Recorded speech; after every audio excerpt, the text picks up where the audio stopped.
जय श्री राधे कृष्ण। आप सभी का आपके अपने YouTube channel VK Mishra present में बहुत बहुत स्वागत है। आइए आज आप सब सुनेंगे निर्जला एकादशी व्रत की कथा।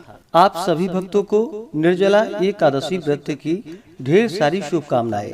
आप सभी के जीवन में लक्ष्मी नारायण की कृपा से आप सभी को सभी प्रकार के सुख और समृद्धि की प्राप्ति हो। ज्येष्ठ मास शुक्ल पक्ष की एकादशी को इसे निर्जला एकादशी, भीमसेनी एकादशी के नाम से जाना जाता है और इसे जो कि पांडव एकादशी के नाम से भी जाना जाता है। निर्जला एकादशी का व्रत अन्य सभी एकादशी के व्रत से कठिन होता है, क्योंकि इसमें भोजन के साथ साथ पानी का भी त्याग करना पड़ता है। भरी गर्मी में आने वाले इस व्रत में बिना जल के रहना पड़ता है, इसलिए इसे निर्जला एकादशी कहते हैं। चूँकि निर्जला एकादशी का व्रत कठिन है, इसलिए इस व्रत का फल भी अधिक माना गया है। शास्त्रों में और व्यास जी के कथानुसार अधिक मास सहित एक वर्ष की 25 एकादशी न की जा सके तो केवल निर्जला करने से ही पूरा फल प्राप्त होता है। केवल वर्ष भर में एकमात्र अगर निर्जला एकादशी का व्रत धारण कर ले तो सभी एकादशियों का पुण्य फल प्राप्त होता है।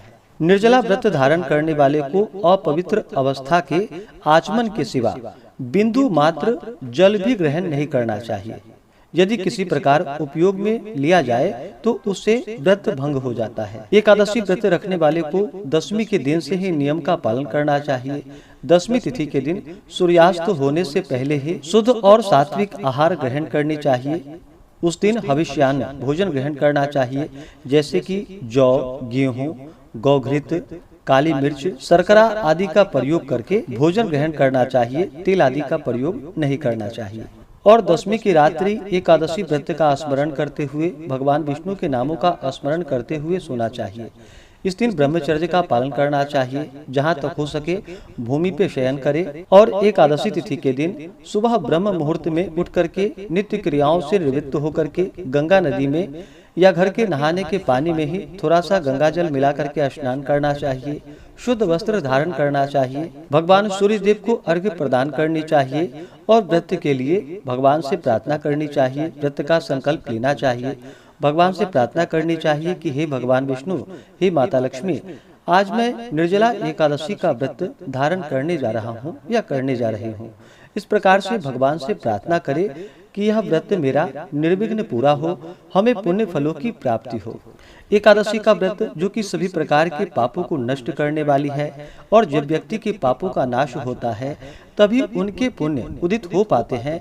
उसके बाद ही सांसारिक सुखों की प्राप्ति होती है और अंत में फिर भगवान विष्णु के धाम की प्राप्ति होती है। तो एकादशी तिथि के दिन व्रत का संकल्प लेते हुए दिन रात्रि यह निर्जला व्रत है, तो इसमें अन्न और जल दोनों का त्याग करके रहना चाहिए। जो वृद्ध हो या रोगी हो तो आप जल और फल का भी सेवन कर सकते हैं। और इस दिन फिर सुबह और शाम के वक्त भगवान विष्णु का, माता लक्ष्मी का पूरे विधि विधान के साथ पूजन करना चाहिए। कथा श्रवण करनी चाहिए। ओम नमो भगवते वासुदेवाय या श्री कृष्ण गोविंद हरे मुरारी आदि मंत्र का जप करना चाहिए। एकादशी की रात्रि जागरण करते हुए समय को व्यतीत करना चाहिए और द्वादशी की सुबह उठ करके नित्य क्रियाओं से निवृत्त होकर के स्नान करके शुद्ध वस्त्र धारण करके भगवान का पूजन और आरती कर लेनी चाहिए। इसके बाद ब्राह्मणों को भोजन करवाना चाहिए। ब्राह्मणों को दान और दक्षिणा देनी चाहिए। गरीबों को भोजन कराना चाहिए। समय के अनुसार व्रत का पालन करना चाहिए। तो आइए जानते हैं निर्जला एकादशी व्रत के शुभ मुहूर्त और पारण समय के बारे में। ज्येष्ठ मास शुक्ल पक्ष की एकादशी तिथि प्रारंभ समय 17 जून 2024 दिन सोमवार सुबह 4:44 और एकादशी तिथि की जो समाप्ति है वह 18 जून 2024 दिन मंगलवार को सुबह 6:26 पे। यह समय सनातन पंचांग के अनुसार है और वाराणसी ऋषिकेश पंचांग के अनुसार, महावीर पंचांग के अनुसार एकादशी तिथि की शुरुआत जो कि 17 जून की तड़के 2:55 पे है और समाप्ति 18 जून सुबह 4:30 पे एकादशी तिथि की समाप्ति है। तो वाराणसी ऋषिकेश पंचांग के अनुसार और महावीर पंचांग के अनुसार या सनातन पंचांग के अनुसार गृहस्थों के लिए 17 जून को व्रत बतलाया गया है और 18 जून को, जो कि द्वादशी युक्त एकादशी है, जो कि वैष्णवों के लिए द्वादशी युक्त एकादशी का व्रत धारण करना चाहिए, तो 18 जून को व्रत धारण करेंगे। निर्जला एकादशी का व्रत जो कि कठिन माना जाता है, 17 जून को अगर व्रत धारण करते हैं तो व्रत का पारण जो कि हरिवासर समाप्त होने के बाद किया जाता है। हरिवासर का समय द्वादशी तिथि का पहला चौथाई हिस्सा हरिवासर का होता है। तो द्वादशी तिथि की जो शुरुआत है वह 18 जून 2024 दिन मंगलवार को सुबह 6:27 पे द्वादशी तिथि शुरू है और इसकी समाप्ति 19 जून 2024 दिन बुधवार सुबह 7:29 पे। यह समय सनातन पंचांग के अनुसार है और वाराणसी पंचांग के अनुसार द्वादशी तिथि शुरू 18 जून सुबह 4:31 पे और समाप्ति 19 जून को सुबह 5:40 पे है। व्रत का पारण की बात करें तो जो भी भक्तजन वाराणसी ऋषिकेश पंचांग के अनुसार और महावीर पंचांग के अनुसार 17 जून को व्रत धारण करते हैं तो 18 जून को, जो कि सुबह के समय में हरिवासर का समय होगा, हरिवासर जो कि सुबह 11:57 तक होगा 18 जून को, जो कि यह समय वाराणसी पंचांग के अनुसार है और सनातन पंचांग के अनुसार हरिवासर समाप्त जो कि 18 जून को दोपहर 12:42 पे है। ऐसे में 17 जून को जो भी व्रत धारण करेंगे वो 18 जून को व्रत का पारण दोपहर 1:30 से दोपहर 3 बजे तक व्रत का पारण करेंगे। और जो भी भक्तजन 18 जून को व्रत धारण करते हैं तो 18 जून को व्रत धारण करने वाले 19 जून को व्रत का पारण करेंगे। सनातन पंचांग के अनुसार पारण का जो समय होगा वह समय 19 जून को सुबह 5:28 से सुबह 7:27 तक सभी भक्तजन व्रत का पारण कर लेंगे। और वाराणसी पंचांग के अनुसार अगर 18 जून को व्रत धारण करते हैं तो 19 जून को उसके समय के अनुसार व्रत का पारण जो कि द्वादशी तिथि में ही करना चाहिए। इस कारण से 19 जून को व्रत का पारण सूर्योदय होने के बाद से लेकर के सुबह 5:40 से पहले ही 19 जून को व्रत का पारण कर लेंगे। तो आप अपने जगह के अनुसार व्रत को धारण कर सकते हैं। तो 17 जून गृहस्थों के लिए जो व्रत है तो इसमें पारण का समय जो कि अगले दिन दोपहर के समय में प्राप्त हो रहा है। ऐसे में व्रत रखना बिना जल के संभव ना हो पाए तो आप 18 जून को भी व्रत धारण कर सकते हैं। ध्यान रखें, द्वादशी समाप्त होने से पहले ही व्रत का पारण कर ले। आप जहाँ भी हों उसके अनुसार व्रत को धारण करें। इस व्रत का पारण जो कि तिलेन पारण, तिल से व्रत का पारण है, यह संभव ना हो पाए तो आप तुलसी दल, जल या फल से व्रत का पारण करें।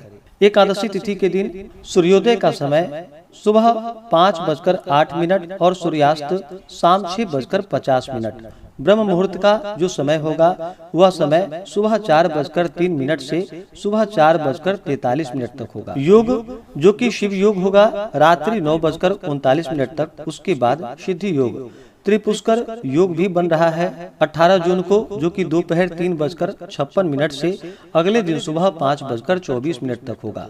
नक्षत्र स्वाति नक्षत्र दोपहर 3:56 तक। उसके बाद विशाखा नक्षत्र। 17 जून को राहु काल का जो समय होगा वह समय सुबह 6:50 से सुबह 8:33 तक होगा। और 18 जून को दोपहर 3:25 से शाम 5:07 तक होगा। और 19 जून को राहु काल का समय सुबह 11:59 से दोपहर 12:42 तक होगा। राहु काल समय के दौरान कोई भी शुभ कार्य या नया कार्य नहीं करना चाहिए। यह लाभप्रद नहीं होता है, इस बात का ध्यान रखें। जो भी भक्तजन एकादशी का व्रत धारण करने वाले हैं उन्हें व्रत के दौरान किसी के ऊपर क्रोध नहीं करनी चाहिए। अपने मन में किसी के प्रति ईर्ष्या या द्वेष का भाव नहीं लाना चाहिए। ब्रह्मचर्य का पालन करना चाहिए। निर्जला एकादशी के व्रत में जो कि दिन रात्रि निर्जला रह करके व्रत को धारण किया जाता है। अगर पानी के चलते प्राणों पर संकट बन आए तो ऐसे में पशुवत बन करके, यानी कि गाय जैसे बन करके थाली में पानी को रख करके ऐसे में पानी को ग्रहण करना चाहिए, जल ग्रहण करना चाहिए अगर प्राणों पे संकट बन आए तो। नहीं तो इस व्रत में आचमन के सिवा जो कि जल ग्रहण नहीं किया जाता है। जो वृद्ध हो, रोगी हो, उनके लिए जल और फल आप ग्रहण कर सकते हैं, इसमें कोई दिक्कत नहीं है। इस व्रत में कुछ बातों का ध्यान रखा जाए तो इससे अनंत फलों की प्राप्ति होती है। इस व्रत के प्रभाव से स्त्री हो या पुरुष सभी के मंदराचल जैसे भीषण और महान पाप भी नष्ट हो जाते हैं। इस व्रत में गोदान का बड़ा महत्व है, अर्थात गोदान अवश्य करना चाहिए। यदि कोई गोदान देने की सामर्थ्य न रखता हो तो उसे तांबा, पीतल या मिट्टी का पानी भरा हुआ घड़ा, उसमें थोड़ा सा सोना छोड़ करके उसे नवीन वस्त्र में लपेट करके ब्राह्मण को श्रद्धा और भक्ति पूर्वक दान करना चाहिए। इस प्रकार जल दान देने एवं स्वयं व्रत समाप्ति तक जल न ग्रहण करने वाले प्राणियों को एक एक क्षण में कोटि कोटि गोदान का फल प्राप्त होता है। इस 3 कार्य अर्थात यज्ञ, दान एवं जपादि कार्य करने वाले को अक्षय फल की प्राप्ति होती है। इस दिन शेष शैया पर स्थित श्री विष्णु भगवान की भक्ति पूर्वक पूजा एवं धेनु दान तथा ब्राह्मणों को मिष्ठान का भोजन करा दक्षिणा देकर संतुष्ट करना चाहिए। निर्जला व्रत रखने वाले को गौ, वस्त्र, छत्र, शैया, कमंडलू आदि वस्तुओं का प्रेम पूर्वक भक्ति सहित दान करना चाहिए। उपाहन दान करने से स्वर्ग गमन हेतु स्वर्ण भूषित रथ प्राप्त होता है। और जो इसको भक्ति पूर्वक श्रवण करते हैं तथा कीर्तन इत्यादि करके रात्रि जागरण करते हैं, वे मनुष्य बिना विघ्न स्वर्ग को प्राप्त करते हैं। इस दिन भगवान विष्णु, माता लक्ष्मी का पूजन करना चाहिए। इस दिन भगवान विष्णु का जल से अभिषेक करे, पंचामृत से अभिषेक करे, शुद्ध गंगा जल से अभिषेक करे, भगवान को पीला वस्त्र चढ़ाएं, यज्ञोपवीत अर्पित करे, फिर काले तिल चढ़ाएं, तुलसी दल अर्पित करे, पीले पुष्पों की माला, कमल का पुष्प आदि अर्पित करे, फिर धूप और दीप दिखाएं, अनेक प्रकार का नैवेद्य अर्पित करे, दूध से बने हुए वस्तुओं का भगवान को भोग लगाए, ऋतु फल आदि का भोग लगाए। विशेष करके भगवान को इस दिन ककड़ी मिल सके तो उसका भोग लगाना चाहिए। जब भी भोग लगाते हैं तो तुलसी दल डाल करके भोग लगाना चाहिए। इसके बाद द्रव्य दक्षिणा चढ़ाएं। मुख शुद्धि के लिए पान पत्र, सुपारी, लौंग, इलायची के साथ में अर्पित करें। इसके बाद फिर निर्जला एकादशी व्रत का कथा श्रवण करना चाहिए। इस दौरान विष्णु सहस्त्र नाम, श्री सूक्त आदि का पाठ या श्रवण करना चाहिए। भगवान की आरती करनी चाहिए। इस प्रकार व्रत को धारण करने से व्यक्ति के सभी प्रकार के पापों का नाश होता है तथा सभी एकादशियों का पुण्य फल प्राप्त होता है और अंत में भगवान विष्णु के धाम की प्राप्ति होती है। तो आइए सुनते हैं निर्जला एकादशी व्रत की कथा। अगर आप निर्जला एकादशी व्रत के उपलक्ष्य में ब्राह्मण दक्षिणा, अन्नदान, वस्त्र दान आदि के लिए देना चाहते हो तो आप अपने श्रद्धा और सामर्थ्य के अनुसार हमें डिस्क्रिप्शन में जाकर के वहां से गूगल पे, फोन पे या अकाउंट नंबर के माध्यम से आप अपने श्रद्धा और सामर्थ्य के अनुसार हमें ब्राह्मण दक्षिणा प्रदान कर सकते हैं। तो आइए सुनते हैं निर्जला एकादशी व्रत की कथा। तो बोलिए प्रेम से भगवान विष्णु की जय, माता लक्ष्मी की जय, एकादशी माता की जय, सर्वदेवी देवता की जय। कथा के अनुसार एक समय महर्षि वेद व्यास जी महाराज युधिष्ठिर के यहाँ संयोग से पहुँचे। महाराज युधिष्ठिर ने उनका समुचित आदर सत्कार किया, अर्घ्य और पाद्य दे करके सुंदर आसन पर बैठाकर उनकी षोडशोपचार पूजा की। जब महर्षि सब प्रकार से निश्चिंत होकर बैठ गए तब भीमसेन ने हाथ जोड़कर उनसे कहा कि हे भगवान, मैं बड़ी आपत्ति में पड़ा हुआ हूँ, दया करके आप मुझको इस आपत्ति से बचाइए। भीमसेन के ऐसे वचन को सुनकर महर्षि व्यास जी ने हंसते हुए पूछा, क्या बात है भीम, निसंकोच मुझसे कहो।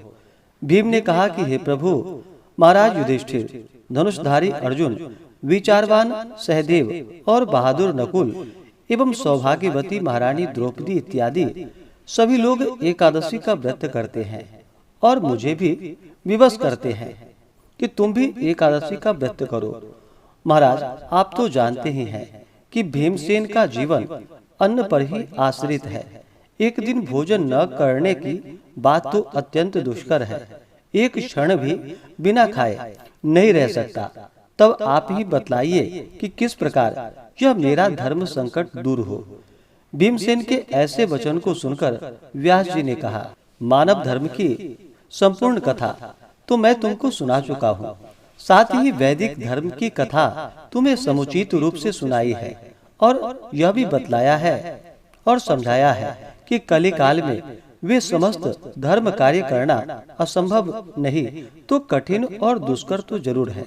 अस्तु मानव जीवन के कल्याण के निमित्त मास मास की कृष्ण पक्ष एवं शुक्ल पक्ष की एकादशियों का व्रत अवश्य ही करना चाहिए। बिना इन व्रतों को धारण किए प्राणी मात्र का कल्याण नहीं होता। महर्षि व्यास के ऐसे वचन को सुनकर भीमसेन अपनी धर्म भीरुता के कारण बेत के समान कांपने लगे और अत्यंत ही भयभीत होकर बोले कि हे प्रभु, यह तो ठीक है, परंतु व्रत का रखना और भूखा रहना तो मुझे मृत्यु से बढ़कर है, सो भी हर महीने में 2 बार। हे भगवान, अब आप कोई ऐसा व्रत बतलाइए कि जिससे ज्यों त्यों कर एक दिन भूखा रहकर ही मैं पापों से मुक्त हो जाऊं। भीमसेन के ऐसे वचन को सुनकर महर्षि व्यास जी ने कहा कि अच्छी बात है, मैं तुम्हें व्रत बतलाता हूँ, उसको करो। इस एक ही व्रत का पुण्यफल मास मास की समस्त एकादशियों से बढ़कर होगा।